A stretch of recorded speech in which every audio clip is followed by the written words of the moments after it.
तो पुरातत्व विभाग ने अंडर वोटर आर्कियोलॉजी विंगे भगवान कृष्णના સુપ્રસિદ્ધ શહેરના અવશેષો શોધવા માટે દ્વારકાના દરિયાકાંઠે પાણીની અંદર એક સંશોધન શરૂ કર્યું છે। પુરાતત્વવિદોએ એક ટીમે ગોમતી કેકમાં અધ્યયન મેપિંગ ટેકનોલોજીનો ઉપયોગ કરીને આ અભિયાન શરૂ કર્યું છે। ભારતીય પુરાતત્વ સર્વેક્ષણ ગુજરાતના દ્વારકા અને બેટ દ્વારકા ખાતે દરિયા કિનારા અને પાણીની અંદરના સંશોધન હાથ ધર્યું હતું।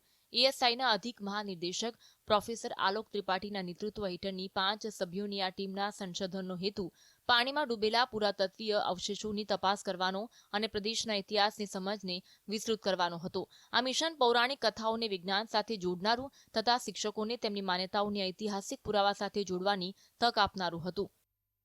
In our first phase, we carried out diving operation near the mouth of Gomti River, where my team had diving operations. We examined earlier excavated and explored remains, their condition at present, and also identified certain area where we want to expand and focus our future investigations.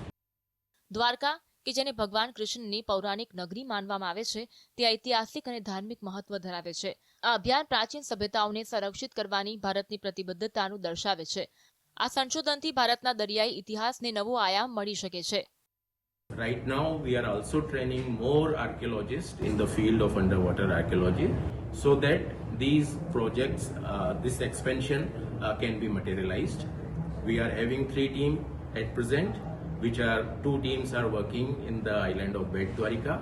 1 team is carrying out diving operation near Dwarika. અગાઉના ખોદકામમાં માળખાકીય અવશેષો, પથ્થરના લંગર, શિલ્પો અને અન્ય કલાકૃતિઓ મળી આવી છે, જે પ્રાચીન વસાહતની હાજરીનો સંકેત આપે છે। ત્યારે એએસઆઈના પ્રયાસો તેના સમૃદ્ધ વારસાને જાળવવા માટે ભારતના સમર્પણને પ્રકાશિત કરે છે।